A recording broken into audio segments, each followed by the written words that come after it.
do nosso seminário. No final aqui da mesa, quando o pessoal falar, eu vou até entrar para colocar um QR Code aqui para quem não fez inscrição, fazer a inscrição e depois vamos receber um certificado, certo? De participação aqui. Deixa eu falar um pouco do grupo, né, nosso, porque eu acho que muita gente aqui não conhece ainda, tem muita gente que talvez está na mesa pela primeira vez. Deixa eu sentar. O nosso grupo é o GPIFRE, né? Eu nunca decoro esse nome, deixa eu ver, eu estou com 6 anos, não decorei ainda, deixa eu ler para vocês. É o Grupo de Estudos e Pesquisas Interdisciplinar em Formação Humana, Representações e Identidade.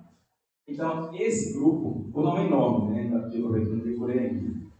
Esse grupo, como o nome do grupo mesmo diz, é um grupo interdisciplinar, né? Nós somos em 8 professores, e cada professor ele tem uma temática bem distinta de pesquisa, mas o que nos une são principalmente a questão da formação humana e a questão das identidades, né? Então, por exemplo, eu trabalho com história das religiões, a partir da perspectiva da história cultural. Temos a professora Rayane, que trabalha com história da educação, a professora Viviane, que trabalha com infância, a professora Catarina, que trabalha com infância e período escolar, a professora Maria Lima, que trabalha também com formação, né, professores de formação humana, o professor Arnaldo, que trabalha com ensino de história, Rafael Gazelli, filosofia da educação, e André Ferreira, que trabalha com filosofia da educação, história da educação, e aí atualmente ele trabalha também com pesquisando a questão do movimento sem pé.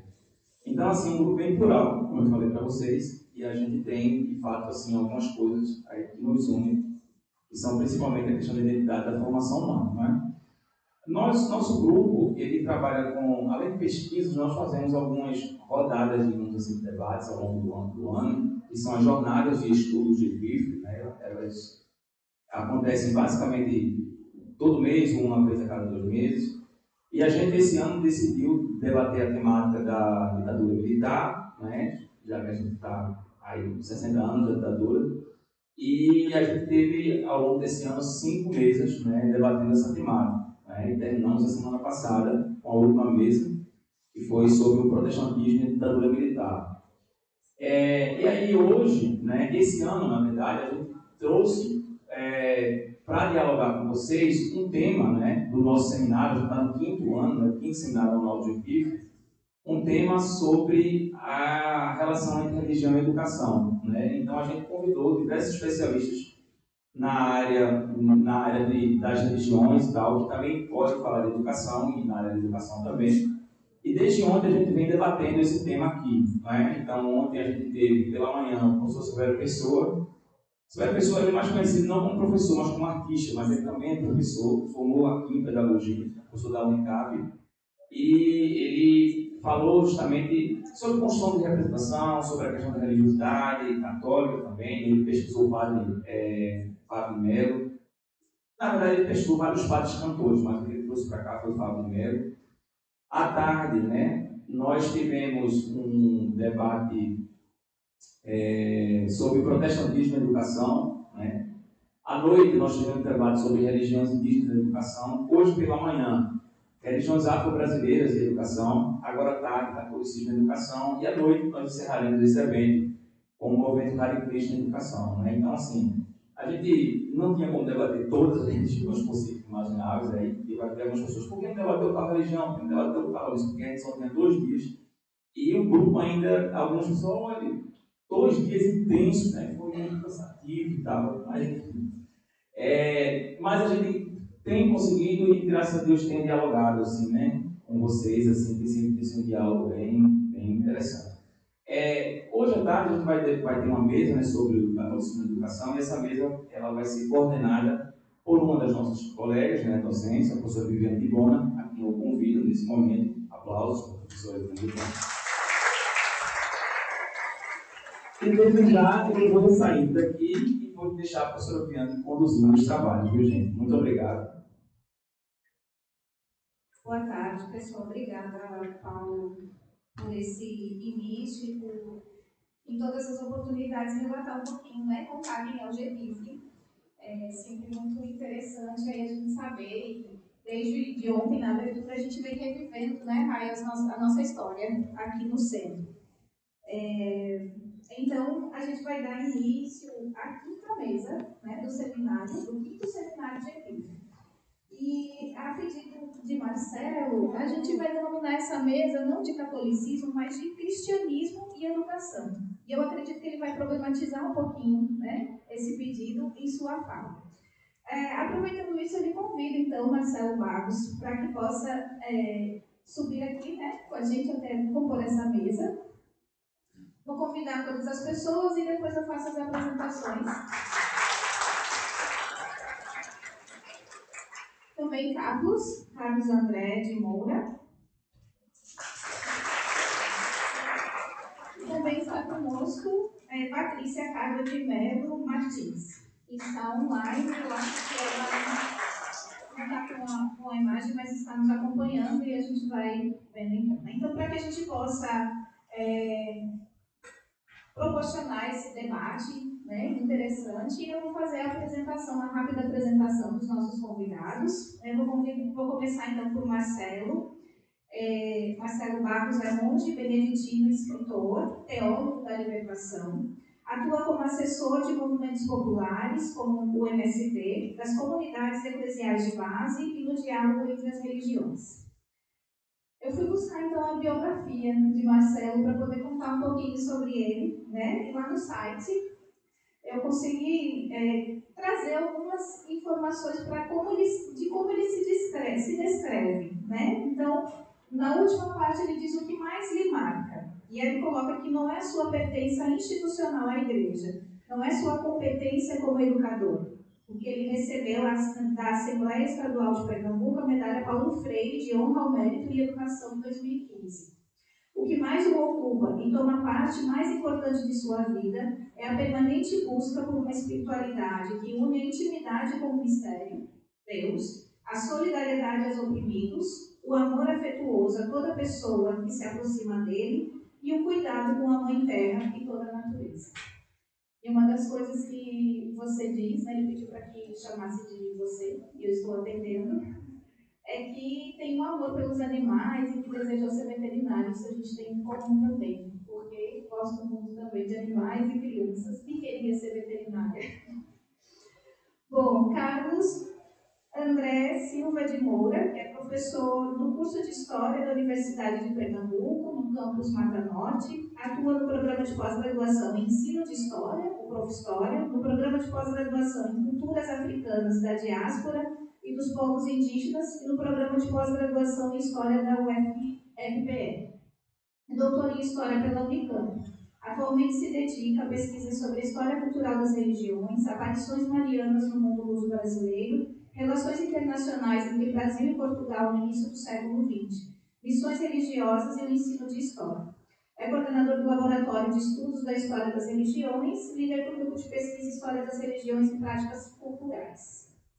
Membro da Rede de Pesquisa História e Catolicismo no Mundo Contemporâneo, da Rede de Investigação Direitos, História e Memória e do Centro de Estudos em História Cultural das Religiões. E na sua biografia, o que me chamou a atenção, Carlos, né, é a participação em 3 programas, que são intensos. Estou buscando algumas curiosidades dos nossos convidados. Também, então, para dialogar conosco, Patrícia Carla de Melo Martins é professora da Universidade Federal do Maranhão, no curso de licenciatura em Ciências Humanas e do programa de pós-graduação em História. Possui doutorado em História pela Unesp e doutorado em Ciências da Religião pela PUC. Sob uma perspectiva decolonial, tem pesquisado a participação dos intelectuais católicos na formação do pensamento religioso vigente na identidade nacional brasileira construída ao longo dos séculos XIX e XX. Nos últimos anos, tem se voltado para os estudos das religiões de matriz afro-brasileira e dos povos originários, vigente no regionalismo da cultura brasileira.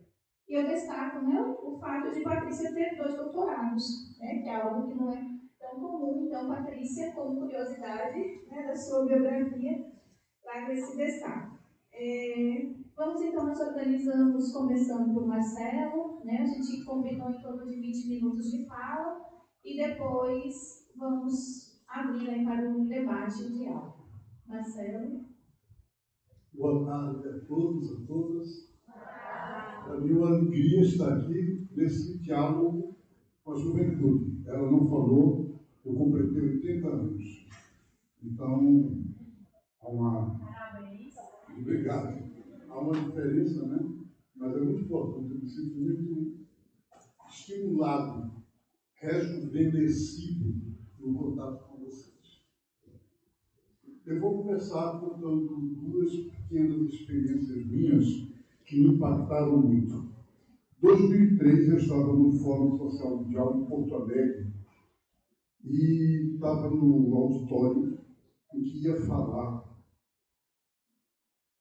José Saramago. Né? Ele chegou, já foi uma das últimas viagens que ele fez na vida, e ele começou a conversa dele dizendo o seguinte: das mais cruéis guerras, violências, acontecimentos terríveis na história da humanidade, a fonte é a religião. As religiões são verdadeiras armas, como você colocar um revólver na mão de alguém que está não muito consciente. Então, religião mata. Pessoa dizendo isso. E eu ali, meu Deus, né? Primeiro, nunca tinha ouvido alguém tão fortemente assim expressar essa experiência, né? E ele terminou dizendo: por isso Deus é uma palavra muito perigosa. A partir daí fez um discurso dele, defendendo o naturalismo consciente, respeitoso, etc. Em 2007, eu fui ao Fórum Social Mundial em Nairobi, no Quênia. E lá participei de um fórum de teólogos cristãos em várias igrejas. Eu sou católico, mas trabalho muito com o pessoal evangélico e pentecostal também, etc. E aí tinha no mundo inteiro um fórum mundial de teologia e libertação. O tema era esse: como a teologia se liga à luta de libertação dos povos. E eles, no terceiro ou quarto dia do encontro, convidaram um teólogo muçulmano, portanto, outra religião islâmica, né? Lá no país, o Quênia, onde o islamismo é bastante forte, é mais forte do que o cristianismo. Então, convidaram um teólogo islâmico, muçulmano. E um homem chegou, muito gentil, vestido de uma maneira árabe, nós cumprimentamos, eles só falavam inglês, eu escuto mais ou menos, mas não falo inglês, eu falo em língua latina, espanhol, francês, italiano, mas inglês não. Então, eu fiquei lá. E ele disse: vocês estão me esperando de uma palestra. Eu não vou fazer palestra. Eu vou fazer uma pergunta a vocês. E se vocês me responderem a minha pergunta, eu me disponho a responder as perguntas que vocês tiverem. Mas não vou fazer palestra. E todo mundo ficou assim meio curioso. E ele disse: sabe qual é a minha pergunta? O que é que vocês fizeram com a religião de vocês, o cristianismo, para que ela seja tão bem aceita pelos impérios do mundo? Para que na nota de dólar tenha escrito: nós confiamos em Deus. E é claro que esse Deus não é o Deus dos índios Chunguru, não, é o Deus do cristianismo. É claro que é o império dos Estados Unidos. Então, o que vocês fizeram? Como foi essa operação para que a religião do templo que matou Jesus, que vocês dizem que fundou o cristianismo, hoje essa religião é usada pelo império para tudo que não presta? Explica para nós isso. Como é que vocês fizeram? Silêncio absoluto. 350 pessoas naquela sala, ninguém disse nada. Mas, é claro, ele tinha provocado uma interpelação que fica quase que doendo na alma de quem crê. Né? E sem resposta. Por quê? Porque, de fato, quando vocês dizem ontem à noite tiveram as religiões afro-brasileiras, hoje de manhã, né, ou as religiões indígenas, o que você tem no Brasil, o que você tem aqui em Recife, em Pernambuco, é uma história do colonialismo. É a história do cristianismo que veio subjugar. Ela disse aqui que eu recebi uma medalha de educação, né, da Assembleia Legislativa, e eles me deram uma figura simbólica, né, nessa hora. Deram um diploma e deram um leão de barro, um leãozinho. Aí eu peguei o leão e dei um presente, a irmã ficou furiosa. Quando você deu um presente simbólico, também para mim aquilo é um símbolo que eu não vou querer. O que é que eu tenho a ver com o leão? Primeiro aqui em Recife, em Pernambuco, nós nunca tivemos leão. E a explicação do leão do norte, que Pernambuco é leão do norte, é que o leão estava no brasão do Duarte Coelho Pereira. Quer dizer, e depois, por acaso, não sei se diz acaso, do príncipe Maurício Nassau na Holanda, que eles gostavam do leão, né? Porque o leão era o animal, né? A fera da brincadeira. Então, Pernambuco é o leão do norte, o vinho de Pernambuco, né? Isso e tal. Mas é isso que a gente quer? Leão do norte para matar quem? Para defender o quê? Claro, a gente tem no Recife o leão do esporte, futebol clube, né? Ali a gente leva uma brincadeira, vai para o jogo. Mas, se a gente levar a sério o que está por trás do símbolo, quem de vocês aqui escolheria como um animal para lhe representar o leão? Só alguém que for muito agressivo mesmo, né? Não é isso? Então, gente, religião e educação. Pessoalmente, eu estou convencido que o papel das religiões, seja por for, no mundo inteiro, é justamente a educação. E a educação no sentido de quê? De ajudar as pessoas a viverem em comunidade, a serem pessoas de paz, compreender que a vocação humana, de toda pessoa humana, é o amor, e, portanto, tudo que é do amor vai para o lado do bem e é bom. E tudo que não é do amor, ou que não serve ao amor, ou que é contra o amor, não presta. Vocês estão de acordo comigo? Então, por exemplo, Deus. Se o Novo Testamento diz Deus é amor, nós estamos todos de acordo. Agora, se é um Deus para ser homofóbico, cruel, racista, bota na descarga e dá descarga mesmo. Ou não? Um Deus de ódio, um Deus de violência, um Deus que legitima a conquista, não pode ser Deus. Aí você me pede para falar de catolicismo e religião. Eu disse, por favor, eu não quero representar a Igreja Católica. Porque a Igreja Católica foi a grande legitimadora disso na América Latina inteira, aliás, no mundo todo. E até hoje, eu sou católico. Mas o católico eu estou ligado a uma família católica, que tem uma tradição que vem da fé católica e tem uma missão junto com gente que é católica. Mas não porque eu me sinta ligado à instituição lá do Vaticano, que o Papa, seja Francisco, seja José, seja João, representa. Entendeu? Eu não. Então, nesse sentido, vocês estão entendendo minha conversa? Nesse sentido, a questão, antigamente, as pessoas definiam uma pessoa assim, é crente ou descrente, é fiel ou infiel. E isso não é modo de distinguir ninguém. Eu tinha um amigo que era príncipe de Confete do Araguaia, Pedro Casaldário, e um dia um rapaz chegou para ele e disse: Eu sou ateu. E aí ele perguntou, qual Deus você é ateu? Porque dependendo eu também sou.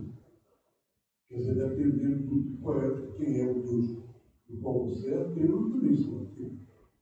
Não é?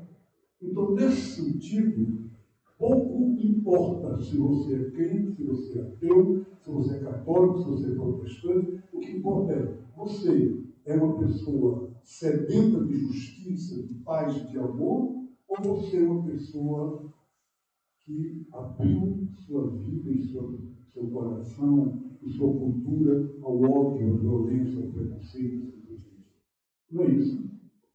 Então, nesse sentido, é claro, vocês vão me responder sim. Agora, graças a Deus, existe uma contraparte, quer dizer, uma igreja católica, ou pessoas que estão ligadas à igreja católica, que fazem movimentos sociais, que fazem pastoral da terra, que estão apoiando os índios, os povos indígenas, com o CIN, Conselho Indigenista Missionário, que em tudo que é de áreas, né, você tem uma parte da igreja que é minoritária e que não está no poder, mas que trabalha no sentido que eu acabei de dizer aqui, da paz do mundo, do bem e da decolonialidade, quer dizer, você contra a colonização. Eu participo desse pessoal, é claro, né? E aí, nesse sentido, a questão da educação é, primeiro, distinguir educação e escolarização. Né? Quer dizer, a educação é muito mais ampla. O Rubem Alves dizia, para ser professor, eu preciso entender a matéria. Para ser educador, eu preciso ser. Essa é a questão em si. Né? Ter dentro de si essa vocação, esse apelo ao diálogo, a andar juntos, caminhar juntos. A palavra educação significa conduzir, né, juntos. Mas é uma palavra nova que entra digamos, no vocabulário, no dicionário das igrejas cristãs hoje em dia, que é sinodalidade. A palavra sínodo no grego significa caminhar juntos. Então, a vocação das igrejas cristãs todas e também da humanidade é caminhar juntos. E quando a gente caminha juntos na horizontalidade, no diálogo, o Paulo Freire, acho que ele pegou para a gente e deixou essa herança. A base da educação é o diálogo. Ninguém se educa sozinho, ninguém educa o outro, a gente se educa no diálogo, né? E no confronto.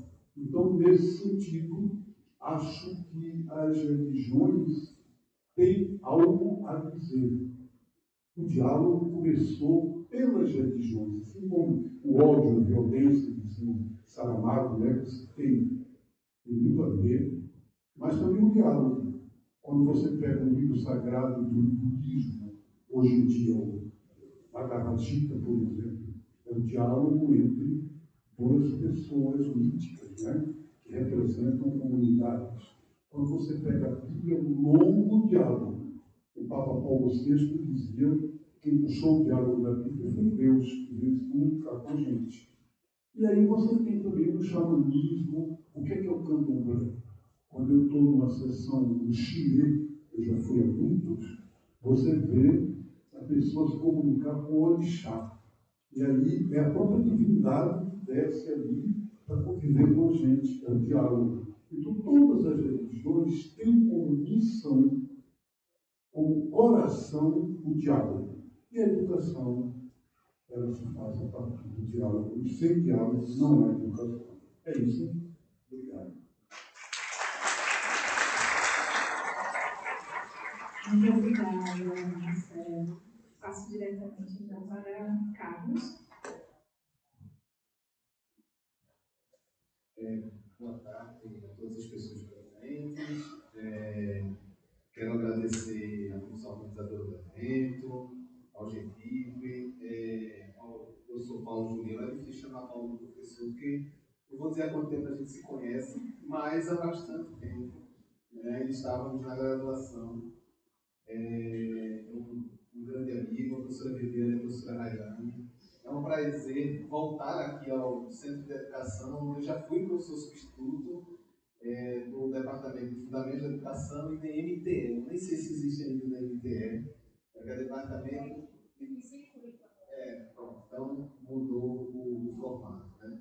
É até difícil falar após Marcelo, mas eu vou me ater a algumas páginas para não passar 2 horas aqui falando, senão eu posso ficar um pouco disperso. E gostaria, Marcelo, de fazer uma proposta, né? Já que você propôs cristianismo e educação, eu queria propor cristianismos no plural e educação, porque o próprio cristianismo ele é muito diverso, né? E a gente só entende isso na prática. Eu lembro realizando um trabalho entre os chucurus, realizando um trabalho entre os chucurus, fui entrevistar o cacique e o pajé, para entender como é que se dava aquelas aparições marianas naquela região e pensar como é que os camaradas lá, né, indígenas têm suas práticas religiosas, como é que eles vivenciam isso. E aí boto a câmera e a primeira coisa que o cacique me diz é: nós chucurus somos católicos. Pronto, acabou com a entrevista, porque eu pensei que é totalmente diferente. Então, por isso, é interessante que a prática seja no plural. Bem, o que eu vou apresentar aqui a vocês hoje é uma pesquisa que desenvolveu há algum tempo, é uma pesquisa institucional financiada pela FACEP, e pensar a educação proporcionada por jesuítas exilados no Brasil no início do século XX. E essa pesquisa ela se deu especialmente em uma região chamada Província Setentrional do Nordeste, mais ou menos o que hoje a gente compreende como o Nordeste brasileiro, um pedaço do Norte e um pedaço do Centro-Oeste. Então, eu analiso, durante a pesquisa, analisei muito como se deu a prática e o diálogo cultural desses jesuítas aqui entre 1910 e 1931. Então, Paulo, então, para que eu possa não ficar muito disperso, eu vou fazer a leitura do texto, depois posso disponibilizar o material para vocês. Então, as contribuições políticas, culturais e sociais entre os portugueses e brasileiros, eles foram estudados por pesquisadores em diversos momentos da historiografia dos 2 países. Muitos exilados, mesmo existindo proximidades históricas entre as nações, as investigações sobre tais afinidades no período republicano ainda precisam ser aprofundadas.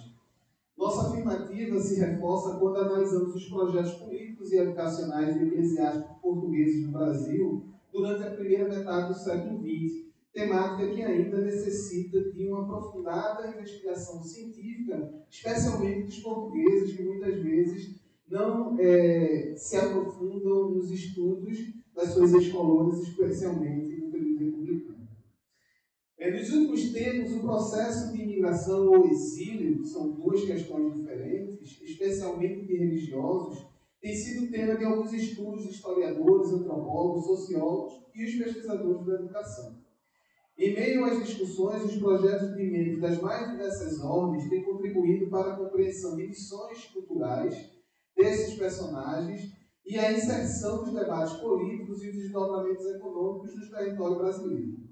Deve-se destacar que o processo de expatriação ou imigração não deve ser abordado apenas como um deslocamento geográfico ou uma expulsão de algum lugar de um país, mas levar em consideração questões sociais, religiosas, culturais e econômicas, as quais contribuem para uma movimentação humana complexa que mantém relação com as diversas estruturas sociais.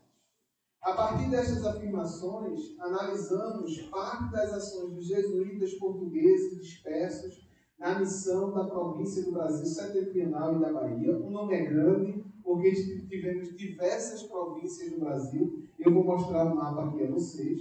Sobretudo suas atividades na cidade de Salvador, Caetité e Recife. Compreendemos a importância do trabalho dos religiosos em outros espaços, mas julgamos o recorte necessário para dialogarmos sobre a organização de novos projetos educacionais e estruturação devocionais que contribuíram com a ação da recatolização. Paulo, você pode passar, por favor?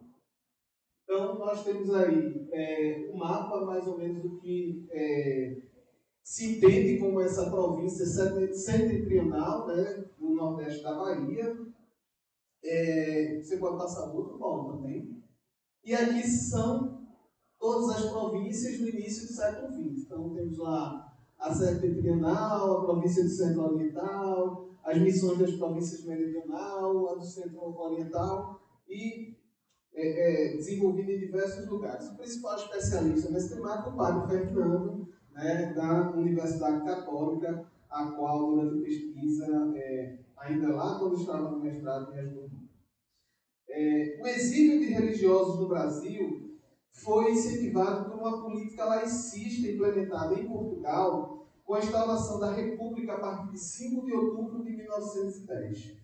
Devido ao novo sistema de governo, as atividades das ordens religiosas passaram a ser regulamentadas pelo decreto de 8 de outubro do mesmo ano, que restaurou as leis pombalinas com relação à expulsão dos jesuítas de 1759 a 1767 e por Joaquim Antônio de Aguiar em 1834, que extinguiu todos os conventos, colégios, hospícios e qualquer casa religiosa de todas as ordens em Portugal e seus domínios.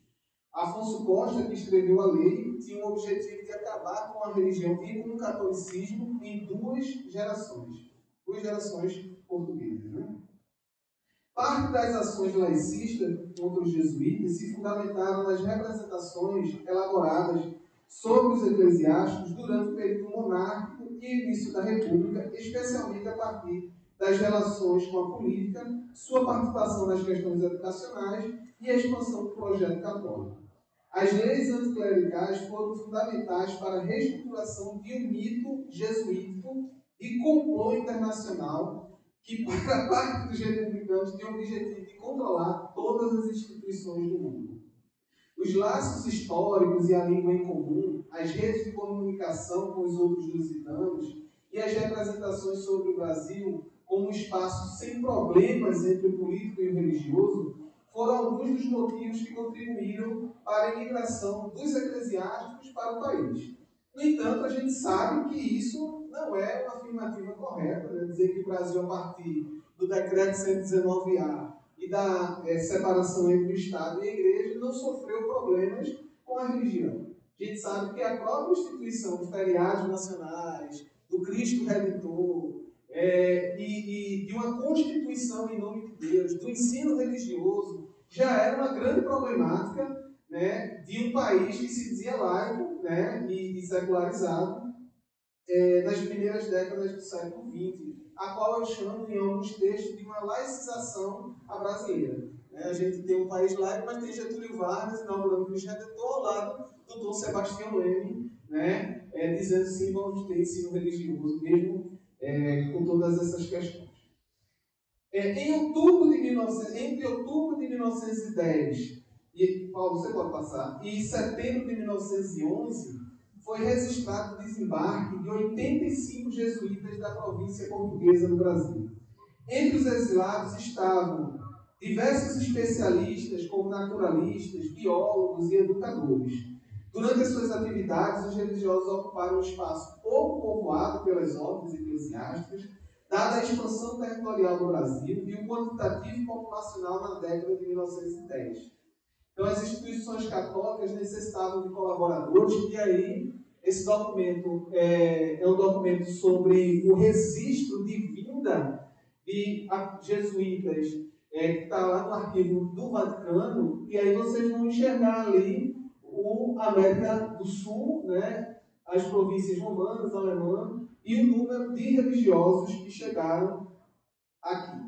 Dos religiosos, 85 entre 10 e 11 são portugueses.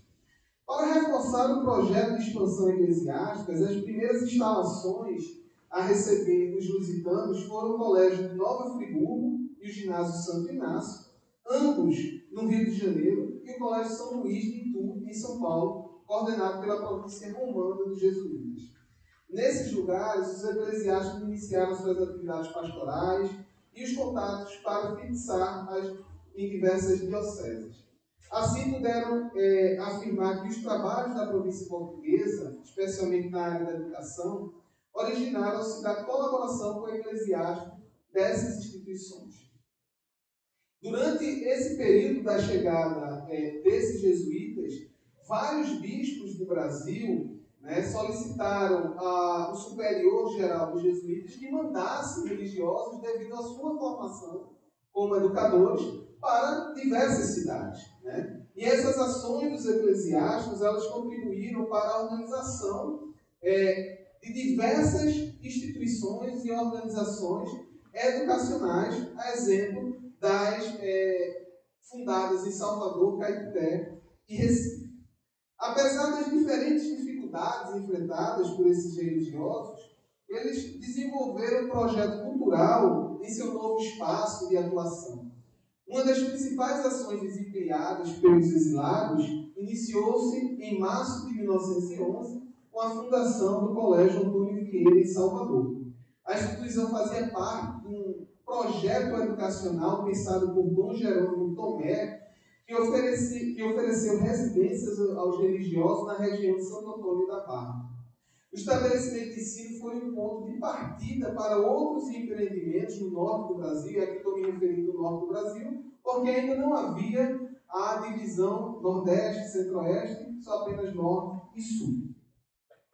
Nas questões educacionais, o trabalho dos membros da Companhia de Jesus fundamentavam-se no estabelecimento, abre aspas, do bom cidadão, fecha aspas, do católico militante e comprometido com os ensinamentos da Igreja. A estrutura desse homem modelo, iniciada na organização familiar, mas tinha os espaços educacionais como importantes colaboradores para os projetos eclesiásticos. Tais medidas também eram fundamentais para a organização do Estado, especialmente no momento de fundamentação das políticas da Era Vargas. Então, inspirado pelo discurso civilizador a partir das ações educacionais, ainda na Bahia, esses jesuítas foram para o sertão, em uma região chamada Caetité, e montaram uma escola em 1912 para combater uma outra escola que existia lá, chamada Escola Americana, organizada pelo presbiteriano Henry John MacArthur. E é muito interessante as cartas sobre essa escola, porque quando os jesuítas enviam para os seus superiores, olha, vamos fundar uma escola na região de Caetité. E o superior diz, olha, a população é muito pequena, será que vale a pena fundar uma escola lá, movimentar um grupo tão grande? E aí o jesuíta responde, mas lá tem uma escola protestante. Então a gente precisa ir para lá e montar uma escola para combater esse lugar. Além das atividades educacionais iniciadas nas instituições que recepcionaram os jesuítas e os projetos envolvidos em Salvador e Caetité, os portugueses também estruturaram ações em Belém, São Luís, Baturité, Fortaleza, Aracati e diversas outras cidades do Brasil. Os projetos em Salvador e no Recife apresentaram maior destaque para as ações da Igreja Católica, resultado da localização, e também era beneficiada por um sistema de transporte e comunicação que facilitava a organização das ações direcionadas à educação, à política e à formação cristã. Os primeiros jesuítas exilados que chegaram à capital pernambucana, convidados pelo então Luiz Raimundo da Silva Brito, o bispo à época, tiveram o objetivo de fundar uma escola, de educação básica, mas souberam que, na verdade, essa escola não seria fundada e eles ficariam responsáveis por uma escola pública. No entanto, mesmo assim, começaram a desenvolver um projeto cultural de inserção do culto mariano aqui no Brasil. Vale lembrar que Portugal, a partir de 1917, apresentou um intenso culto mariano, culto a Nossa Senhora de Fátima. A gente precisa lembrar que antes de 17 existiram vários outros eventos. Fátima é que teve uma construção maior. E esses jesuítas fundaram aqui na cidade do Recife a primeira igreja de grandes proporções dedicada a Fátima fora de Portugal. Está ali onde era o antigo Colégio Nóbrega, na frente da Universidade Católica de Pernambuco. Inclusive, tem uma curiosidade que aquela imagem que está lá é a primeira imagem feita, né? Foi elaborada, os jesuítas não gostaram, aí ela veio para o Recife, e aquela que está em Fátima não é a primeira, é já uma produção seguinte ao gosto dos jesuítas. Né? Então, para contribuir com as ações desempenhadas na região de Recife e Olinda, em 17 chegaram 13 jesuítas aqui na cidade, sendo 6 padres, 6 irmãos e um escolástico.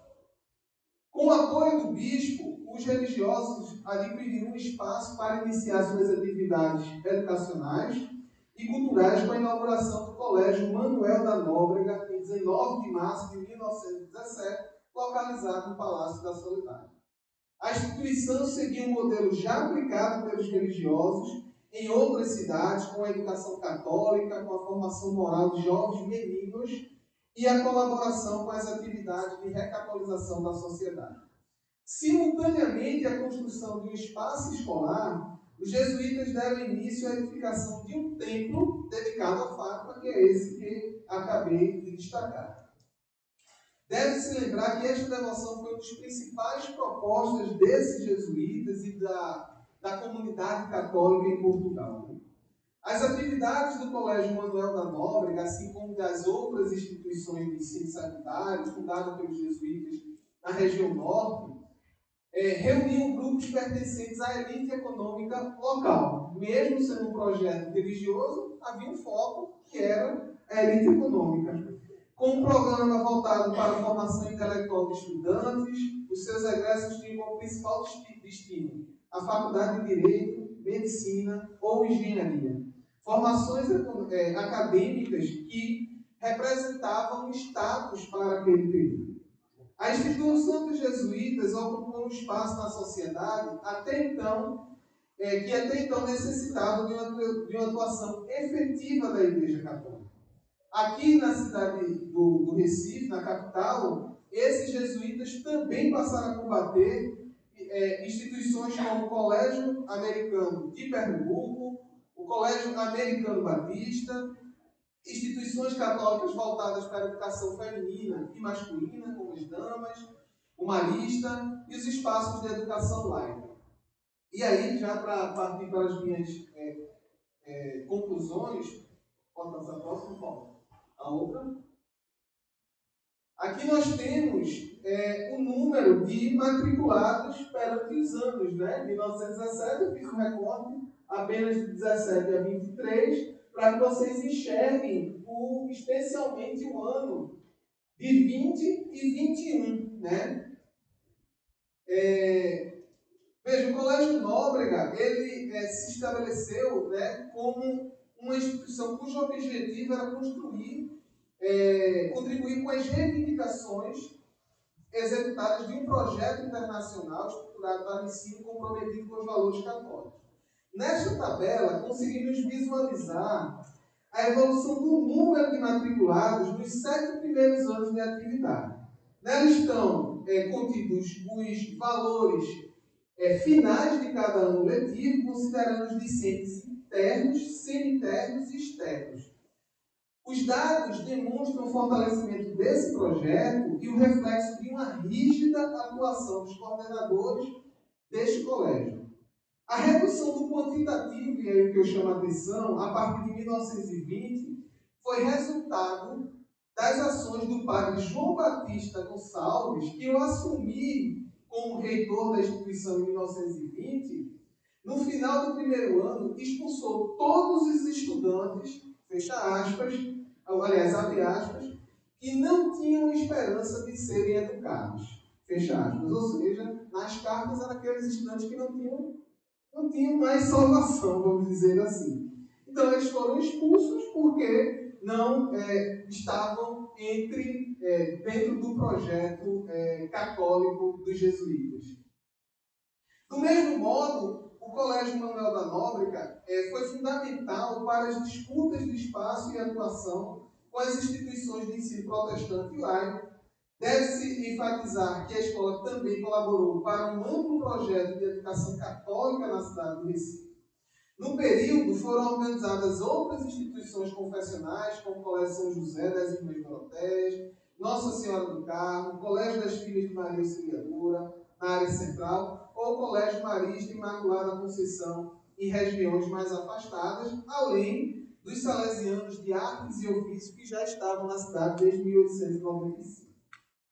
Para concluir, com o crescimento da missão dos jesuítas no norte do Brasil e as dificuldades de financiamento do clero, a Companhia de Jesus passou a enfrentar o empecilho de manter essa estrutura da província setentrional dos jesuítas exilados. Então, para diminuir esses gastos, algumas divisões eclesiásticas foram declaradas independentes, como a coordenada pelos portugueses, por ser considerada uma das mais amadurecidas do trabalho missionário. Desta forma, em 8 de dezembro de 1938, a instituição passou a atuar com seus próprios recursos e organizar um corpo administrativo de modo autônomo. A principal crítica à independência da província foi a possibilidade da instituição não continuar com os projetos iniciados lá em 1911, quando aqui desembarcaram, lá no Colégio Antônio Vieira. No entanto, em 1938, a companhia contava na região com 60 sacerdotes, 40 estudantes e 53 irmãos. Ou seja, pode-se considerar que foi um projeto até 1938 vitorioso, uma vez que ele só fez ampliar e o Colégio Nóbrega durou, acredito, até 2002, Manuel? Acho que foi até 2002, 2003, não lembro. Você pode passar o próximo? Então aqui a gente vê o início do projeto e não vou colocar final, porque o meu recorte só foi 38, o recorte até 1938. Então, mesmo com todo o receio, os membros da Companhia de Jesus continuaram com os projetos desenvolvidos por seus antecessores, foram bem-sucedidos nas atividades relacionadas à educação e à expansão de um culto católico. Lembrando que Pernambuco é um dos principais estados do Brasil que mantém o culto mariano ainda muito forte. Vide aí Nossa Senhora de Fátima, Nossa Senhora de Conceição e diversos outros. A continuidade das ações dos jesuítas contribuiu com o fortalecimento do intercâmbio cultural entre os religiosos, fiéis e intelectuais portugueses e brasileiros na primeira metade do século XX. Mesmo resguardando as suas especificidades, o projeto eclesiástico contribuiu para a reconfiguração de um espaço devocional e educacional e desenvolveram trocas fundamentais para a formação cultural no país. É isso, eu fico disponível para o debate ao final e mais uma vez agradeço o convite. Obrigada, Carlos. Marcelo me deu 5 minutinhos que você passou. Já estava aqui preocupada, mas eu vi que já estava se encaminhando mesmo. No final, a gente vai passar agora para a Patrícia. Então, Patrícia, nos escuta.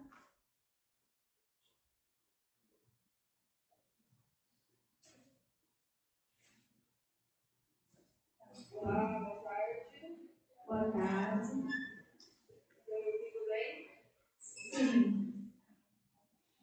Você vai atrás do bebê? Sim.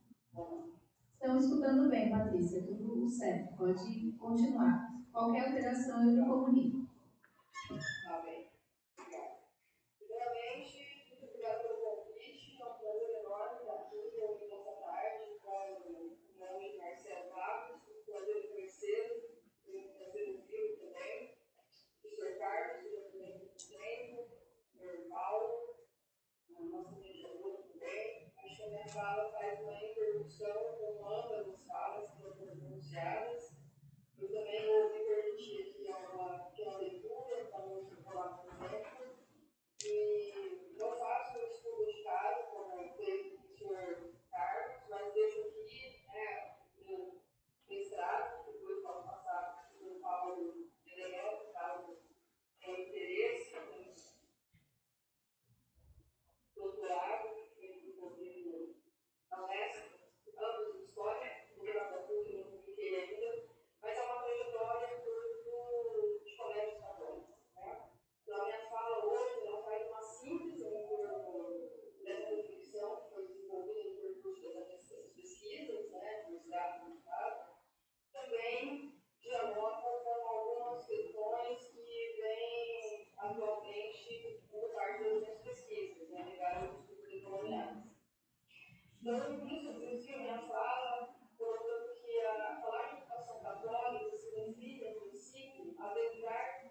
tipo de educação adotado pelas monarquias absolutas católicas durante a Idade Moderna e no período contemporâneo, a partir do século XIX, com a formação do Estado Constitucional, esse modelo se amplia sob a difusão da educação pública. Por isso, a partir do século XIX, além das ordens religiosas, que citadas algumas aqui, jesuítas, franciscanos, beneditinos, carmelitas, agostinianos, dominicalistas e outros, surgem as congregações católicas, do mundo contemporâneo. Por intermédio do ensino formal e do assistencialismo, ofertando hospitais, creches, asilos, orfanatos, que eram bons espaços onde figuravam outras culturas com lógica própria de sobrevivência, dentro de padrões morais, religiosos, distantes da cosmologia cristã, me refiro aqui às culturas locais. Sobre identidades locais consubstanciadas aos elementos da natureza, culturas que passam a ser inferiorizadas e, em última instância, silenciadas pelas narrativas civilizatórias do cristianismo, difusas pelas instituições educacionais católicas. O catolicismo, então, ele faz parte, portanto, de um itinerário histórico de longa duração no Brasil, compondo uma forma de legitimação do poder civil. Se consolidou sobre a cultura nacional um tipo de moralidade cristã. Passando para o segundo ponto, as escolas católicas do século XX, sob o ordenamento político da República, elas continuam tendo, sob uma vasta concorrência de bens culturais, um símbolo positivado do processo civilizatório. E aqui é inevitável, não citar o Bourdieu como referencial dessa categoria de análise, que trabalha aí a noção de concorrência de bens culturais. Os colégios católicos eles estão associados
formas de aproximação entre as culturas e o poder instituído. Contudo, essa mediação permanece circunscrita ao exercício intelectual desses verbos, evidenciando o inevitável movimento com o sentido das culturas tradicionais de diferentes grupos étnicos. Assim, partindo para o terceiro ponto, pensar a educação católica sob uma perspectiva decolonial significa pensar os sentimentos e as sensações constituídas a partir da difusão de discursos hegemônicos e por onde se articulam tanto o poder do Estado como o poder da propriedade privada, as noções de bens culturais, de patrimônio histórico, a construção das subjetividades dos valores da nossa existência coletiva, ambiental e individual. Não podemos nos esquecer de que ainda vivemos a violência instituída pelo Estado e a violência de interesses particulares sobre grupos populares marginalizados, submetidos a um sistema de produção social que ameaça toda a vida e toda forma de vida. Vejo nesse debate a necessidade de retomarmos as questões morais e éticas e a história regional, que aloca novamente a vida e a diversidade cultural como fundamento dos sentidos compartilhados considerados vitais para a existência mútua e para as questões ambientais, por onde se atua a vida planetária. Sob a perspectiva do pensamento religioso ocidental cristão, difundido pela educação católica, e atualmente pelo avanço das igrejas evangélicas, vivemos uma dicotomia entre o bem e o mal, que legitima uma compreensão de mundo que demoniza parte da existência e experiências culturais que ameaçam esse poder instituído pautado pelos deuses antigos.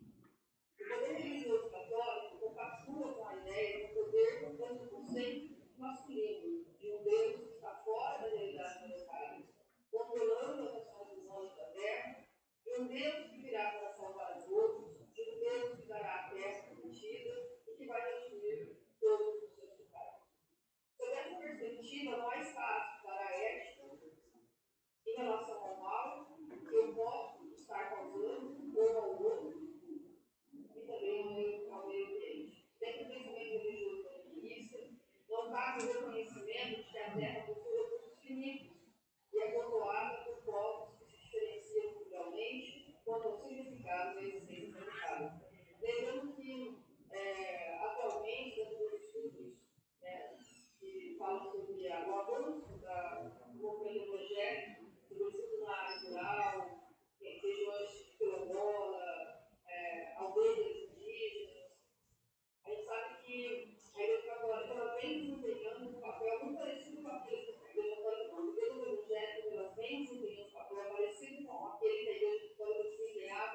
sentidos apontam para outros significados diferentes, às vezes, daquele previsto pelo catolicismo. A partir dos estudos coloniais, o caminho para a mudança nas estruturas políticas e econômicas da atualidade poderá vir de um exercício político instituído capaz de dar condições de sobrevivência à diversidade cultural, incluindo os povos originários e seus modos operantes. E também a estrutura sustentável envolvendo a produção familiar e a reforma agrária, e a difusão de uma cultura pautada na concepção do bem comum. Nesse sentido, se faz necessário, retomarmos a noção da doutrina social da Igreja e as possibilidades do exercício de pressupostos que dependem efetivamente da disposição da intelectualidade católica em várias localidades do país, envolvida com a educação dos seminários e dos colégios católicos voltados para o professorado e ensino médio, garantindo nos seus espaços um diálogo e um acordo de pares com as culturas nativas, os povos de matriz africana e demais grupos étnicos situados em território nacional. Em última instância, os intelectuais católicos eles têm uma nova posição na ordem da difusão dos saberes, desempenhando um papel elementar na desvalorização dos saberes, capaz de dar vazão a outros modelos de vida em seus pressupostos educativos. Eu termino aqui minha fala, respeitando aí o tempo, acho que eu usei 20 minutos, e fico aberto também para o debate, e demais considerações, à disposição aí de quem tiver interesse, estabelecer um diálogo, a interrupção da atividade de pesquisa, também do e-mail e outras vias aí da internet. Muito obrigada. Obrigada, Patrícia. Exatamente 20 minutos. Certo. Patrícia, eu quero agradecer. Eu sei quanto é difícil fazer essa interlocução, né? Sem olhar a plateia, sem... Então, agradeço demais. Nós lhe escutamos muito bem e a gente vai passar agora para um pequeno debate, né? Nós temos aí uns 10 minutos, eu acho que a gente pode dialogar um pouquinho, a gente vai abrir para as questões. E também vai ser colocado nesse momento o QR Code para que vocês possam fazer a inscrição de vocês, tá bom? Então a gente abre agora uns 10 minutos aí de fala.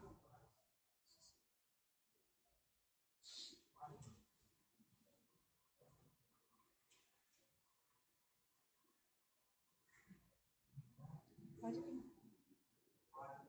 Melhor você vir para gravar.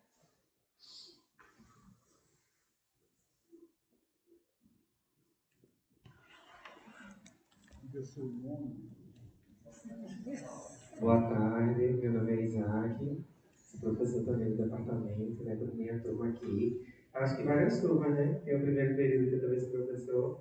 Estou muito feliz de poder ter um encontro como esse, em que a gente pode discutir uma questão tão importante, né, para a gente repensar a educação que a gente tem hoje com esses grandes problemas do racismo,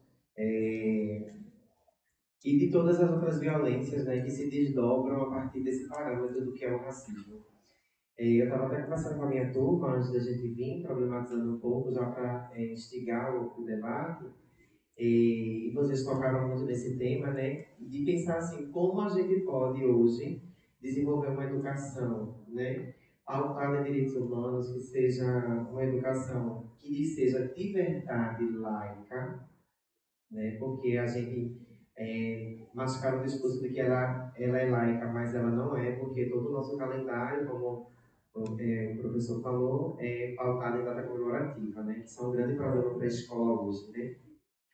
E também dessa falta de reparação histórica, né, do que é a Igreja Católica hoje, né, e dessa forma como ela ainda mantém esse monoteísmo como uma verdade universal, e que impede que a gente possa trazer outros conhecimentos de outras culturas, né, por exemplo, trabalhar divindades africanas, as divindades asiáticas e outras perspectivas para ampliar o conhecimento das crianças na escola. E aí eu queria que vocês fizessem uma fala assim, nesse sentido, assim, dessa falta de reparação histórica da Igreja, né, e desse silenciamento assim, dela nesse processo.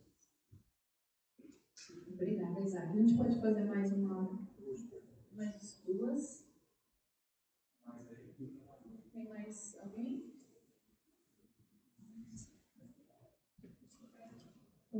Primeiro, parabenizar a mesa. Acho que a gente.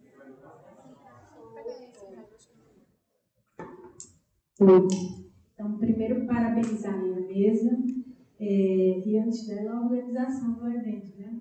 Eu estava dizendo para o monge Marcelo, no início, que a nossa proposta aqui, que é intergeracional, é de certa forma, tratar de determinadas temáticas ao longo do ano e fechar o ano no seminário anual do GPIF com o tema religiões e educação, ela tem uma proposta que é dar a ver as possibilidades não só de pesquisa e de atuação professoral na academia, mas também ter a oportunidade de ouvir pesquisadores e também membros, né, de determinadas religiões que foram tratadas aqui, de determinados, porque, como bem Paulo disse, não foram todas.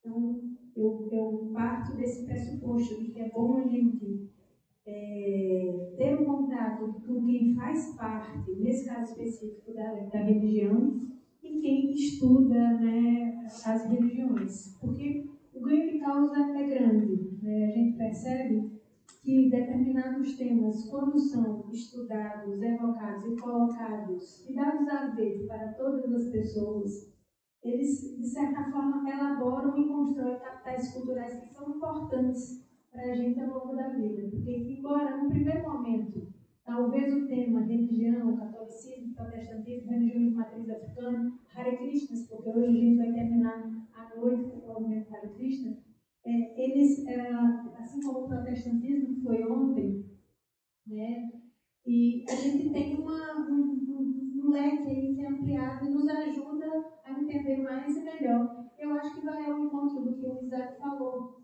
porque, de uma determinada forma, a religião educa, né, ou de determinadas formas a religião educa, mas ela também nos faz refletir sobre esse lugar que ela exerce sobre nós, independentemente de qual filiação religiosa ou qual congregação a gente siga. Então, mais do que fazer uma pergunta a cada um de vocês, eu queria, de certa forma, dizer para quem está do outro lado da mesa que entender essas coisas talvez no primeiro momento não pareça tão explícito, mas ao longo da graduação, ao longo da vida de vocês, em algum momento, o que foi falado aqui vai ser evocado, sabe? Até para um exercício de pensação. Não é de pensamento, não, é de pensamento e de ação. Mas, especificamente, eu gostaria de fazer algumas perguntas. Talvez para o André e para a Patrícia. O André trouxe aqui uma segunda missão jesuítica no Brasil, né? Mas a gente conhece os jesuítas, pelo menos aqui, História da Educação no Brasil, História Geral, a gente tem História da Educação Geral, a gente trata dos jesuítas na colônia. E aí se aprende que em 1759, com a reforma pombalina, com aquele decreto, os jesuítas acabam sendo expulsos do país, né? E, salvo engano, o retorno deles não é colocado. Eu queria que você, na medida do possível, se for também tiver sido objeto do seu interesse, tratasse dessa volta dos jesuítas. Por que eles voltaram? Qual foi a missão, para além de catequética e educativa, deles nesse retorno depois da expulsão de 1759? Acho que a Patrícia também pode trazer aí, porque ela falou da Ratio Studiorum, né? A Ratio Studiorum que foi, de certa forma, o manual dos jesuítas na sua primeira missão aqui, desde 1759. Então, se você pudesse explicitar um pouco mais aqui para os alunos e alunas da graduação, ficaria ótimo, seria muito bem-vinda. E, por fim, o monge Marcelo, né, que tem aqui uma trajetória bastante emblemática, bastante sugestiva, né? A biografia do professor, do monge Marcelo, ele encontra ao longo da vida vários personagens da Igreja Católica que são muito caros, desde o Pedro Casadauri, que ele falou aí, passando também pelo Dom Helder Câmara. E aí eu queria que aqui todo mundo, eu acho, que pelo menos já ouviu falar, né? Por mais novinho que seja, já Mundial veio falar. E eu queria que contasse um pouco dessa experiência, porque ele foi ordenado em 1969, 68, 69 pelo Dom Helder Câmara e trabalhou como assessor também do Dom Helder. Dom Helder, que tem aí, é o nosso patrono dos direitos humanos no Brasil. E tem uma biografia muito, muito, muito significativa quando o assunto é não só catolicismo, cristianismo, mas também o combate ao governo autoritário, à ditadura civil-militar aqui no Brasil, que ocorreu de 1964 a 1985. Esse é o meu pacote, o meu combo de perguntas. E desde já, muito obrigada e parabéns aí pela mesa. Para a gente fechar, então, o bloco de perguntas, aos Silvanos que pediram a palavra.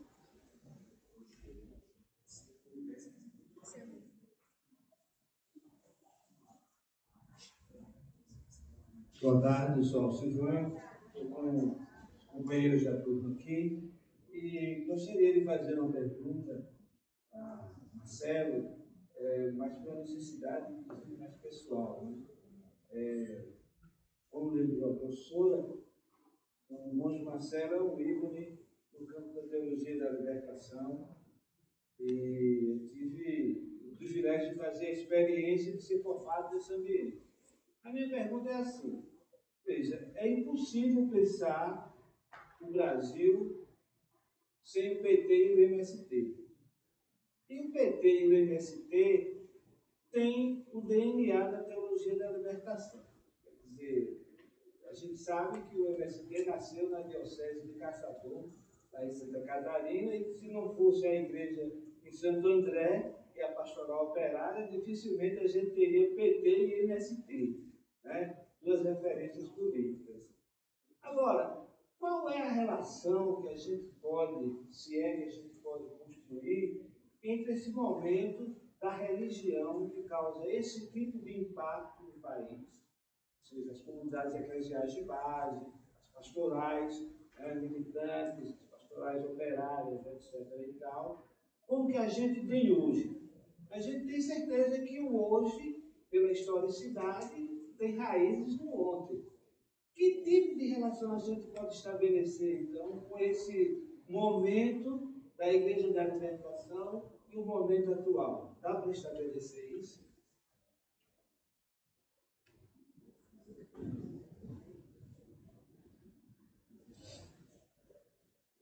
Eu vou começar pela última questão que o senhor colocou agora, que é a seguinte: de fato, a partir na história do Ocidente, a Igreja Católica sempre se colocou do lado dos opressores durante todos os séculos. Quando é de direita, a Igreja é de acordo. A Igreja quer dizer hierarquia. É importante distinguir hierarquia e igreja, né?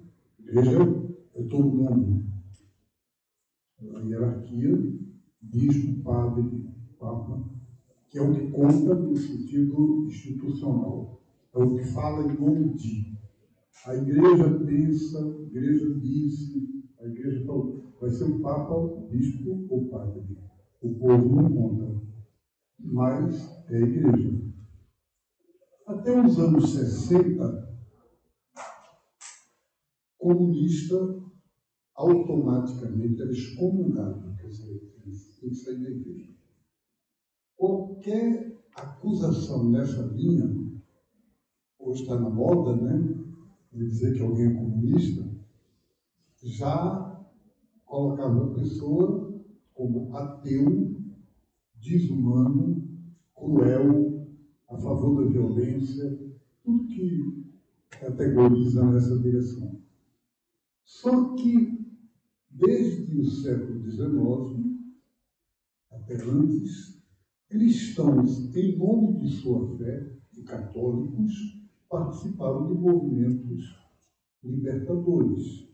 Apesar de todas as lendas, a gente não sabe bem o que é histórico e o que é lenda, mas se sabe que, por exemplo, Zumbi dos Palmares, 1690, 1600 e tanto, era coroinha católico da paróquia. e cresceu como católico. Aí a pergunta é, quando ele se torna líder do Quilombo dos Palmares, ele entra nisso a partir de sua fé, ou a fé não teve nada a ver com isso? Ele não está aqui para responder a pergunta, né? E a gente não pode, não é direito a gente dizer foi assim ou foi assado, porque a gente não sabe. Mas cada vez mais, no século XVIII, vários movimentos tiveram católicos, né? E naquela época evangélica no Brasil, tinha anglicanos no outro, mas né, o calvinista, mas não organizado. A Igreja Católica era a religião oficial do Brasil. Então, nós foi para aqui em Pernambuco a Confederação do Equador, Frei Caneca, que foi fuzilado, e era um frade carmelita ali da Praça do Cabo. Né? Ele veio como padre, vestido de carmelita, para fazer a revolução. A igreja condenou. Nos anos 50, 60, na América Central, principalmente, católicos começaram a instigar os padres a participar de movimentos revolucionários. É o Salvador, a Revolução Sandinista na Nicarágua, mas já tinha antes a Revolução Cubana, em 1959. Padres que participaram, embora a maioria foi embora do país, quando não foi para fora, porque era reacionário, espanhol. Mas isso gerou uma questão da década de 60. É possível ser cristão e ser revolucionário? Os protestantes, já nos anos 50, disseram sim. Aqui no Recife, houve um congresso importante da Confederação Evangélica Brasileira, presidido por vários líderes importantes, leigos e pastores, e o tema da conferência em 62 no Recife foi Cristo e o processo revolucionário. Então, portanto, né? Só que em 64, repressão total, ditadura absoluta, 68, pior ainda, com AI-5, né? Mas ficou essa questão, quer dizer, o que a fé pode ser ligada ao movimento libertador? Em 1971 surge o livro Teologia da Libertação. Na Igreja Católica, Gustavo Gutierrez, e no protestantismo, Rubem Alves. Estou falando do Brasil, da América Latina. As pastorais sociais mudaram, porque antes, o que era a pastoral dos lavradores? Era tornar os lavradores católicos. A CR. De repente, começa a ser apoiar para a reforma agrária, ajudado na luta pela terra. Então, deixou de ser para tornar o lavrador católico. Índio, a mesma coisa. Em 1972, o Conselho Indigenista Missionário, que é católico, definiu: não é nossa linha evangelizar índio para ser católico. Nós vamos para as aldeias para ajudar os índios a retomar sua cultura, valorizar a luta pela terra, falar sua língua e não fazer o que os salesianos e outros religiosos fizeram, que era tirar os meninos dos pais e levar para colégio para poder educar na Igreja Católica, e quando eles já eram adultos e católicos, não queriam mais saber nada da cultura indígena, levar de volta para a aldeia. A desgraça estava feita, porque foram séculos, e você não apaga isso em poucos tempos. Então, o cacique disse, né, você citou, aqui a gente é católico. Mas o fato é que houve uma outra mudança. A pergunta dele é: o que é que resta dessa época? E, de fato, a Igreja Católica teve 2 papas, João Paulo II e Bento XVI, que lutaram contra qualquer coisa nessa linha. E investiram na formação de padres e na nomeação de bispos de extrema direita e de direita. aqui mesmo no Recife, quando Dom Helder deixou de ser o arcebispo veio destruir tudo que ele tinha feito em 30 anos, em 20 anos. O item no qual eu estudei. Então, aí qual é o resultado disso? É que hoje o catolicismo que está por aí é o catolicismo da época da minha bisavó. Você vai numa paróquia, é novena de São Fulano, novena de São Ciclano, procissão de não sei o quê, não é? É aquele catolicismo bem externo, bem exterior, e bem para ganhar dinheiro ou simplesmente prestígio para a paróquia. Mas Dom Helder dizia que nós que trabalhamos para lutar o mundo somos uma minoria abraâmica. Por que minoria? Porque somos minoria, sempre. Nunca os revolucionários foram maioria no mundo. E abraâmica porque, como na Bíblia diz de Abraão, há um poder, ele era um velho, estéril, casado com uma mulher velha, e estéril, e teve, a ele foi prometido uma multidão de filhos, portanto, fecundo. Então, mesmo sendo pouquinha gente, nós temos um poder, os zapatistas lá no sul do México diz, nós somos um exército de sonhadores, por isso somos invencíveis. Então, é isso que eu queria dizer para você. Nós somos um exército de sonhadores, é sonho, mas por isso nós somos invencíveis. Respondi. Agora, a questão, eu não vou ficar falando muito aqui, a experiência de Dom Helder, para mim, foi muito marcante. Eu era um menino da idade de vocês, tinha 21 anos. Era monge do mosteiro de Olinda e trabalhava numa horta, fazia horta no mosteiro. E eu voltei da horta, às 11h45, para tomar banho e almoçar, e o porteiro me disse, olha, houve um telefone ali, e o cara disse que era o arcebispo do Recife, mas eu acho que é trote. E aí eu disse, certamente, o arcebispo do Recife fala comigo o quê, né? Mas o fato é que ele, à tarde, ligou de novo. E aí eu já não estava na horta, estava perto e atendi o telefone. E pela voz, não tinha dúvida, era Dom Helder. Então ele me disse, eu quero falar com você. Você pode vir aqui ou você quer que eu vá? Só se for menino de 21 anos, eu entrando no mosteiro. E aí eu disse, não, é claro que eu vou ali, né? Lógico. Então, 8 horas da manhã, eu estava lá, no News, e ele começou a conversar comigo uma série de coisas que tinha plantado uma rosa, e não sei o quê, e eu disse, meu Deus, o que ele quer comigo? Eu estava com medo. Eu tinha medo. O negócio de arcebispo, para mim, nunca tinha tido nenhum contato. Então, aí eles falam de tudo e de nada, e eu, em determinado momento, eu disse, mas o que você quer mesmo? E aí ele disse, é verdade que você frequenta a igreja presbiteriana de Olinda todo domingo de manhã? Eu disse, mas aí é que ele vai dizer, né? Aí ele disse, eu soube também que você, quando os monges vão para a praia na quinta-feira, em Pau Amarelo, Maria Farinha, tem uma congregação da Assembleia de Deus que de vez em quando você visita.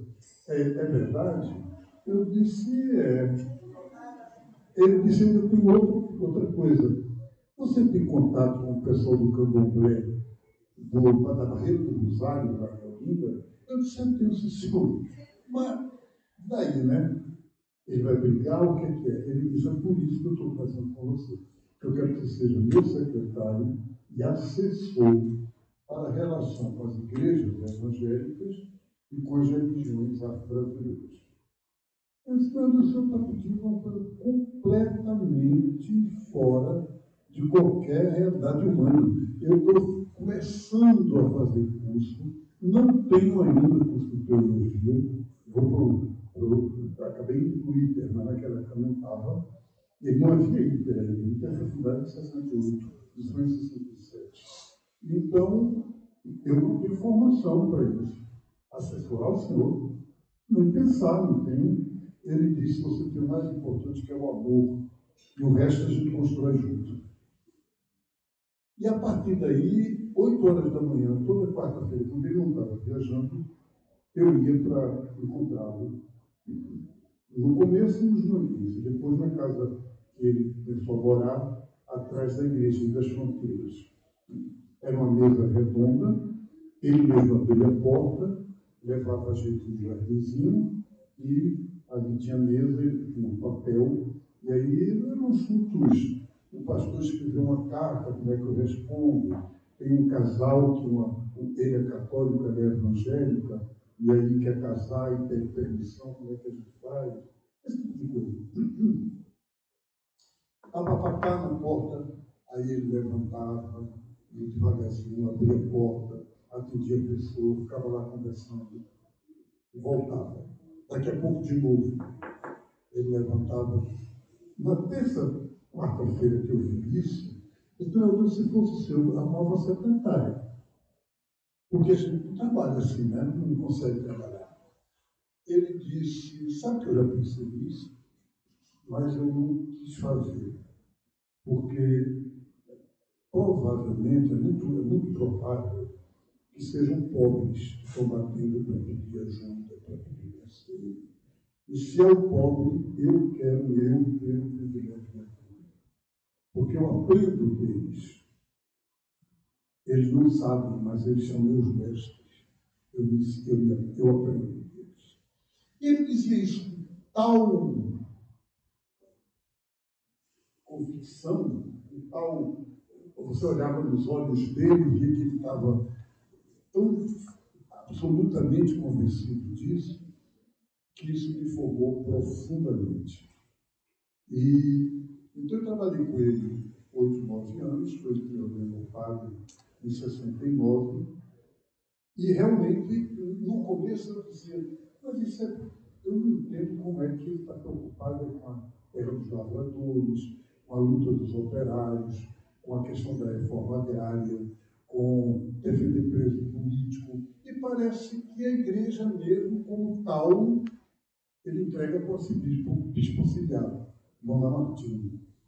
Primeiro, não é justo dizer isso, ele estava presente e participava, tudo, ele fundou o movimento de evangelização Encontro de Irmãos, ia nas paróquias, atendia os padres, não é justo, não tinha essa divisão. Mas ele nos ensinou que igreja é para fora. Que a fé nos faz viver inseridos no mundo e não na capelinha, não na seita. Igreja que é para si própria é seita, não é igreja. Então, para mim, isso foi a principal herança dele, né? Eu acho que é isso. Agora você responde para os jesuítas, né? O Papa Pio VII, em 1814, fez o decreto de restauração da Companhia de Jesus. 200 anos depois que ela tinha sido fundada. Não há mais, 1500 e alguma coisa. Então, mas não chegou a 100 anos da destruição que o Papa Clemente VIII, eu acho, fez, né? Um decreto de extinção da companhia. É claro que a Companhia de Jesus é, até hoje, expressão da Igreja Cristandade, quer dizer, uma instituição universal, mundial, quando ele colocou em províncias, não é bem isso, né? Até hoje, a Companhia de Jesus é província, quer dizer, e é mandada por Roma, pelo superior geral, que é chamado de general. Agora, penso que tudo é relativo, né? Graças a Deus, hoje, a missão dos jesuítas, da maioria dos jesuítas, vai numa direção de uma igreja de saúde. Mas é você que é especialista. Obrigado, Marcelo. Queria começar pela questão de Isaac, porque, inclusive, é uma questão bem atual hoje do que estamos vivenciando na educação básica, né? Os intervalos bíblicos e por aí vai. Por favor. Perdão, pessoal. Hoje eu acho que está sendo discutido na Câmara Municipal do Recife um projeto de colocar a Bíblia nas escolas públicas. É um absurdo, é uma desonestidade. E quem está defendendo esse projeto, é claro que é o pessoal pentecostal fundamentalista, né? Para o qual a Bíblia é como se fosse... Só que a Bíblia ao pé da letra e de forma fanática. Então, quem é que está levando a sociedade a compreender isso? Ninguém. Eu participo de uma coisa chamada Fórum Diálogos para a Diversidade Religiosa. E aí tem mães de santo, pais de santo, que estão tentando agrupar pessoas para ir lá. Eu mesmo não tenho condições de ir, marcaram terça-feira próxima, não sei, vai ter uma audiência, né? Mas é muito importante vocês e a universidade se pronunciar sobre isso. Eu queria pedir isso, que vocês, como professores, esse nome grande que ele está dizendo, o GEP, né? Pudesse fazer um documento, uma manifestação para a vereadora que está propondo, para a Câmara Municipal, dizer, olha, atenta contra a laicidade do Estado e não ajuda a compreensão nem religiosa. Se alguém diz não, porque é muito importante, não é por aí. Não é tanto Bíblia nas escolas públicas que você vai formar pessoas. Desculpe. Fique à vontade, Marcelo. Inclusive, me lembrou, no início desse ano, o Conselho Municipal de Educação me chamou para dialogar sobre uma lei que não estava em tramitação, mas já estava sendo proposta para a instituição do currículo de ensino religioso na rede municipal de ensino. Era algo desastroso, assim, extremamente desastroso. Para você ter ideia, tinha um artigo da lei que os pais poderiam decidir o que as crianças iam ter como aula. Você imagina, cada pai aqui dizendo o que é que cada estudante ia. Uma coisa desastrosa, né? Foram umas 4 horas de debate, inclusive no meio do debate, essa vereadora meio que acalorada várias vezes, tentando intimidar pelo grito, se ela gritasse de novo eu sairia. E aí retiraram de qualquer discussão, e hoje não discute mais, mas está essa discussão da Bíblia. E aí os intervalos bíblicos, por exemplo, que estão acontecendo nas escolas estaduais, também municipais, privadas, ela tem sido muito presente, né? Há uns 15 dias teve uma audiência do Ministério Público ali no Colégio Salesiano, mas também foi um momento muito desastroso, porque foi pago carreatas, eu posso dizer que carreatas mesmo, vários ônibus chegaram lá para intimidar as pessoas que lá estavam, os pesquisadores, né? Então a gente não conseguia nem falar, para se ter ideia, defendendo essa discussão. Eu acho, Isaac, que passa por diversas questões, desde de uma formação continuada séria, né, e pensar a religião como algo não proselitista dentro da escola, mas pensar metodologicamente e teoricamente. A questão não é não discutir a religião, ela precisa ser discutida, porque é algo cultural, é algo que representa a cultura, é algo que está na história, mas precisa ser discutido não como proselitismo, ou seja, os missionários protestantes não vieram ao Brasil pelo amor de Deus, né? Eles vieram para disputar território, para a questão econômica, para a questão... os católicos também, exatamente. Então a gente tem que pensar a religião como algo inserido em diversos componentes curriculares, inclusive. Então, eu acho que é uma luta que não vai cessar nem tão cedo, e muito menos essa reparação histórica. Por mais que Francisco possa ser, em alguns aspectos, às vezes eu estou utilizando a palavra alguns, progressista, essa reparação nunca não vai vir, não, porque a hierarquia, como o Marcelo colocou, ela domina muito mais do que Francisco. Francisco é a figura pública, vamos dizer assim. Então, a reparação não vem de forma alguma. Né? Railane destacou sobre a questão do retorno dos jesuítas, essa pesquisa foi um achado, assim. Sabia que tinha havido alguns jesuítas exilados para o Brasil, mas não sabia da quantidade, né? E sabia que tinha, logicamente, feito um trabalho interessante, mas no momento que eu me debrucei sobre os arquivos, tanto em Portugal quanto no Vaticano, sobre a vinda desses jesuítas, o arquivo próprio do Vaticano, o antigo arquivo secreto, hoje arquivo apostólico, e o arquivo da Ordem dos Jesuítas, a gente vê a imensidão de atividades que esses jesuítas fazem do retorno do século XX para cá, antes mesmo, inclusive, da própria restauração. Né? E eles vêm ao Brasil devido a uma expulsão.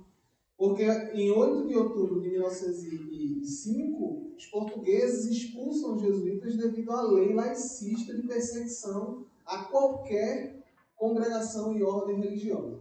Então, qualquer congregação e ordem religiosa deveria abandonar o país e todos, segundo o ministro da Justiça, o país não teria religião e religiosos em 2 gerações.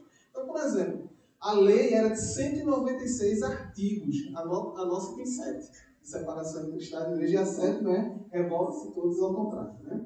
Então, por exemplo, o religioso ele poderia ser preso porque estivesse vestido com as vestes talhadas e estivesse atravessando da porta da igreja para sua casa, coisa de 10 metros. Então, qualquer cidadão poderia prender. Então, qual é o lugar que eles vieram? Brasil. A língua em comum e a ideia é que aqui não tinha problema de religião. Então, está todo um retorno, uma imensidão de jesuítas para todo o Brasil e fundam diversas escolas, e por isso um dos motivos é que hoje a gente tem tanta PUC.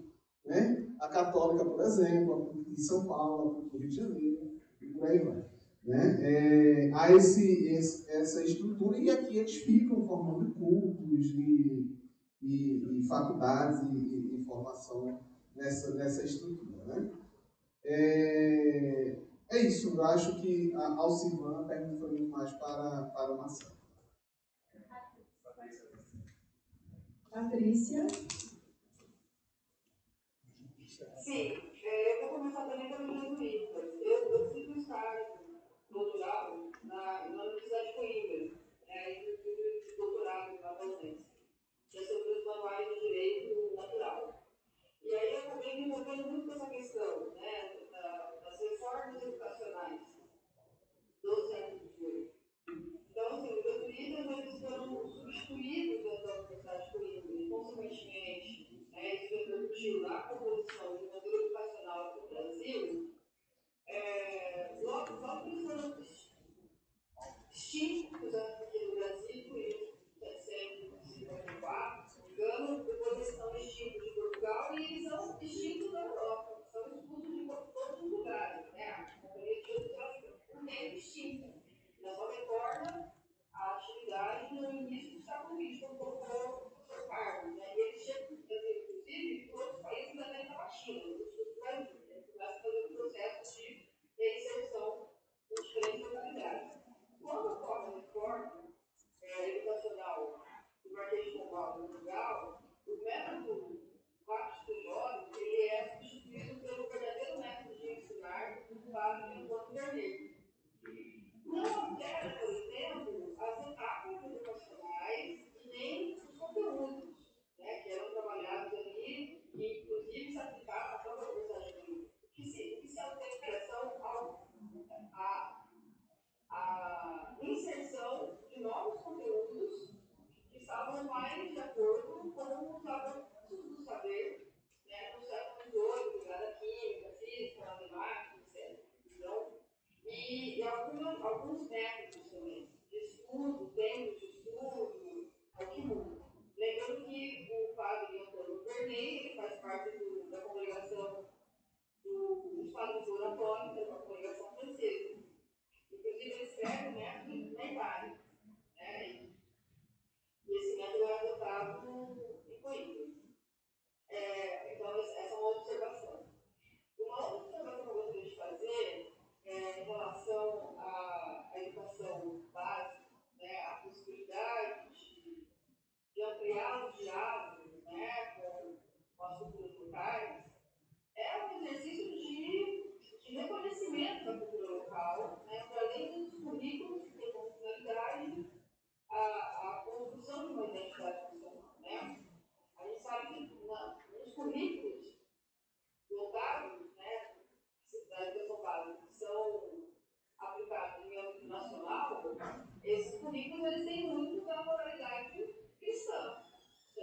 sentido, né? A moral que está disposta ali, não só na questão dos conteúdos, mas na própria subjetividade das relações de ensino, né? Que existe sempre uma dificuldade muito grande de reconhecer, por exemplo, e de valorizar as tradições locais que estão ligadas, por exemplo, à cultura indígena e às culturas de matriz afrodescendente.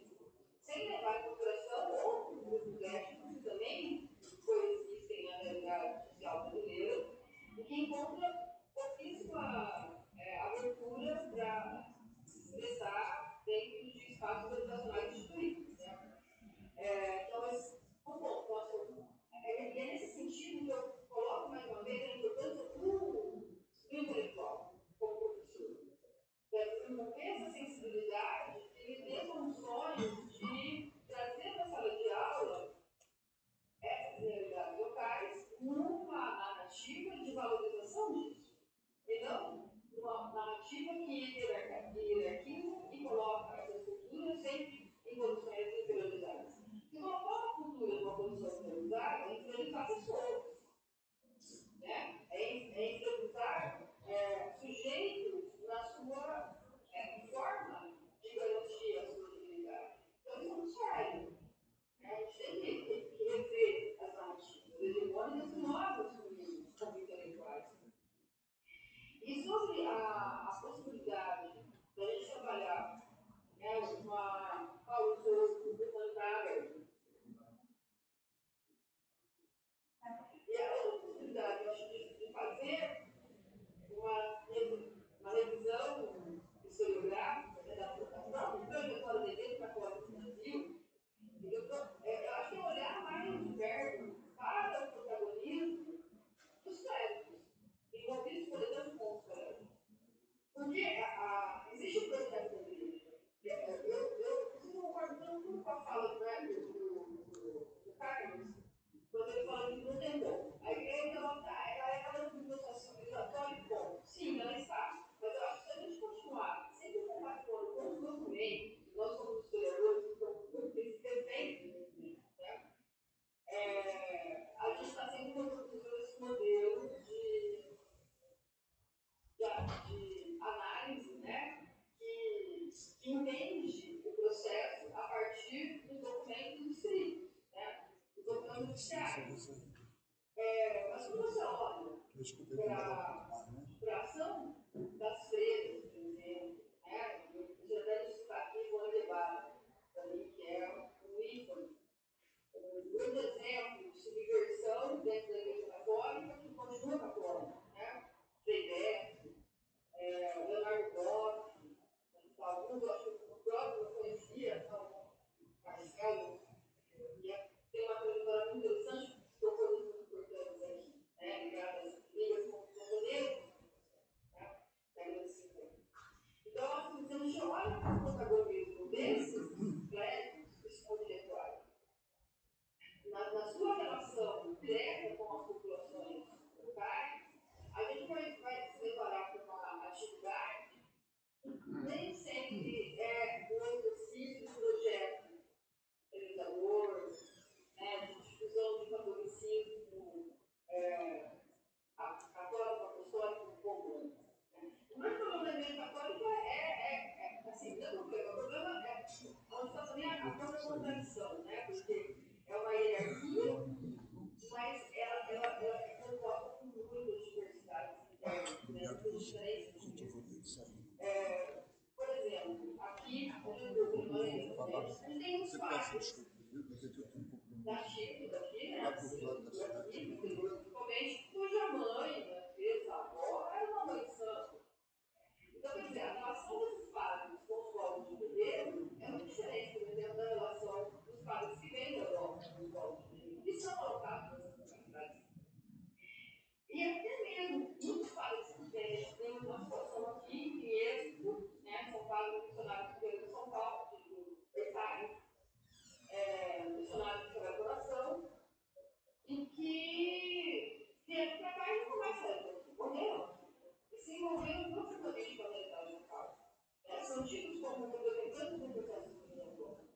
Mas quando você vai, né, para completar o exercício forma de agir, você percebe uma interrupção com a cultura local também. Mas o discurso é de civilização, é de processo civilizatório, mas a ação nem sempre é. Então, acho que a gente tem que estar mais atento para esse protagonismo desses sujeitos que fazem parte do termo, mas que têm uma autonomia enquanto intelectual, enquanto um agente pensante, enquanto ser pensante da sua própria realidade, que se envolve com essas questões. Era isso, gente. Muito obrigada. Senão vai se estender demais, vai ter uma outra. Obrigada, Patrícia. Marcelo tinha um compromisso, a gente já tinha acordado que encerraria às 16, mas se estendeu um pouquinho, ele pediu desculpas e teve que sair, né?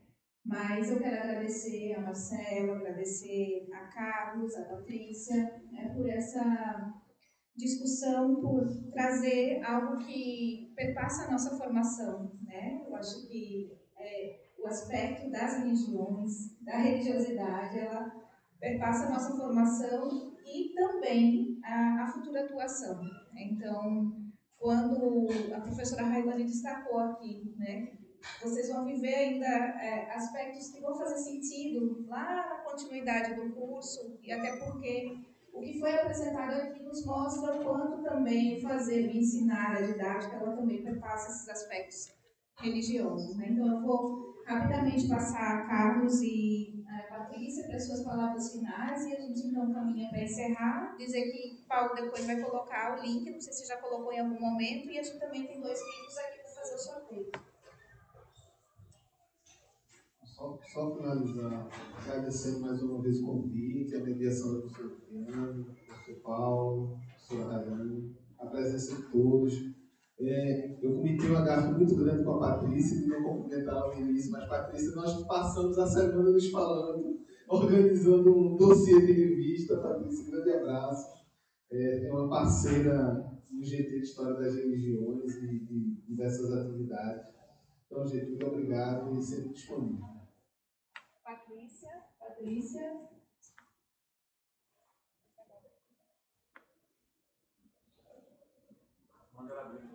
Está desligado seu microfone, Patrícia.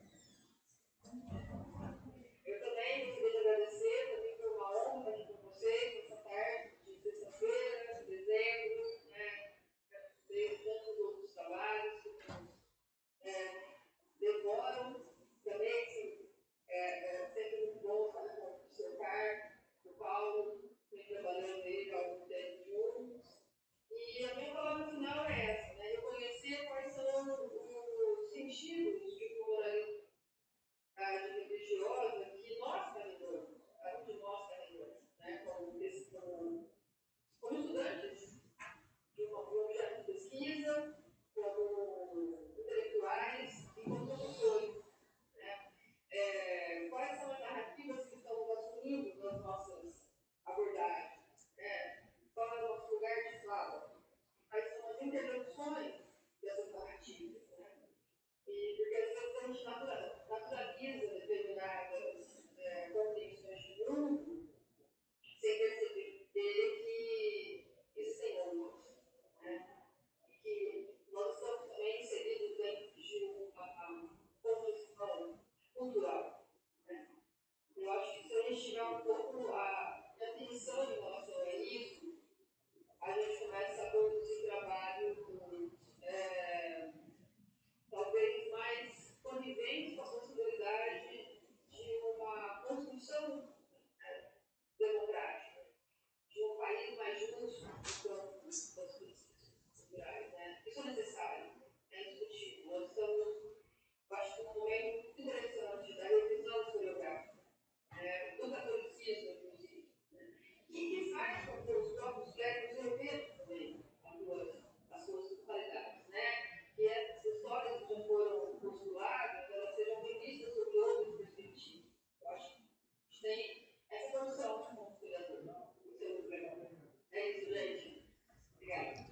Obrigada, Patrícia. Então, a gente encerra, né?